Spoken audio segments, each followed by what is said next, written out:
Boa noite! Hoje na nossa biblioteca virtual, o tema abordado será a abolição da escravatura, segundo o ponto de vista de dois grandes escritores brasileiros. Sabemos que a abolição foi decretada no Brasil no dia 13 de maio de 1888, assinada pela princesa Isabel. Mas pouco se fala sobre os efeitos que essa lei gerou no Brasil. Seria o início de uma vida digna para os negros? O começo de uma sociedade mais urbana que investiria no trabalho assalariado, mudando assim a economia brasileira? É isso que veremos hoje. Nosso primeiro grande escritor é Machado de Assis, um dos maiores ícones de nossa literatura. Em sua crônica do dia 19 de maio de 1888, publicada na Gazeta de Notícias, o personagem diz que a abolição já estava prevista por ele, pois dias antes tratou de libertar um escravo e pagar-lhe um salário. Mas no final, tudo que parecia ser um ato de generosidade não passa de um plano para construir uma boa imagem e se candidatar. Como veremos no trecho da crônica a seguir. Bons dias.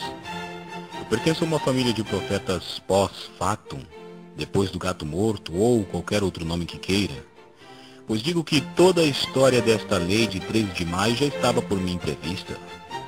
Tanto que antes mesmo dos debates, tratei de alforriar um molecote que tinha, pessoa de seus 18 anos mais ou menos.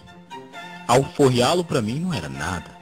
Entendi que, perdido por 1.000, perdido por 1.500, e dei um jantar. Pra cá, tenho lhe dado alguns pontapés, um ou outro puxão de orelhas, e o chamo de besta quando não lhe chamo filho do diabo.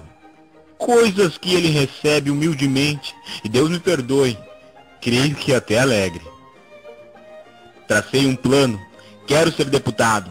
Na carta que enviarei aos meus leitores, direi que antes, muito antes da abolição legal, em minha casa eu libertava um escravo que hoje, tendo aprendido a ler, escrever e contar, assim eu suponho, é então professor de filosofia no Rio das Cobras.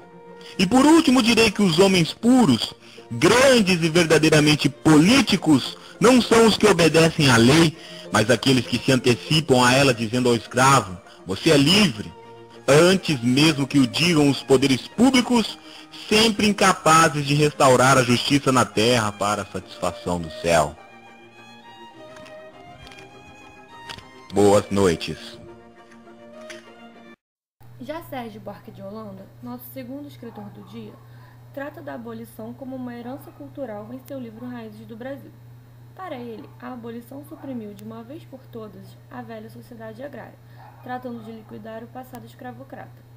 Com isso, foi sendo adquirido um ritmo urbano no Brasil, dando um novo sentido à vida política, enfraquecendo a monarquia e abrindo caminhos para a república.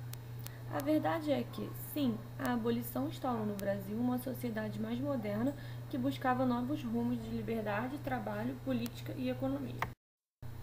Algo que podemos observar, relacionando o personagem da crônica de Machado com o livro de Sérgio, é a presença de características do homem cordial, que é aquele que vem da família, é o homem hospitaleiro e generoso.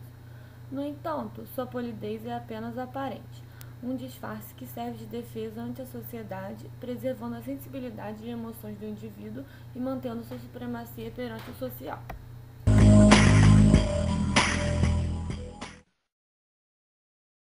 Mas a ideia do homem cordial como homem que reage conforme seu coração, né?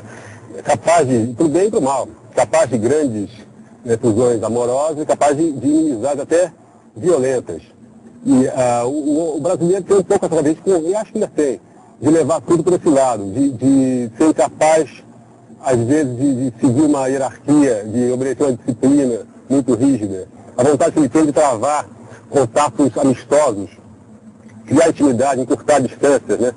Isso continua existindo, essa informalidade, ele é avesso à informalidade, não gosta apesar de ser descendente, né, nossos ascendentes portugueses são muito formais, o brasileiro não, ele criou essa informalidade natural. Isso continua existindo, agora, como eu dizia, é para o bem e para o mal, né? Quer dizer, dependendo das circunstâncias, ele pode ser, o brasileiro pode dar numa raça generosa, né? Ou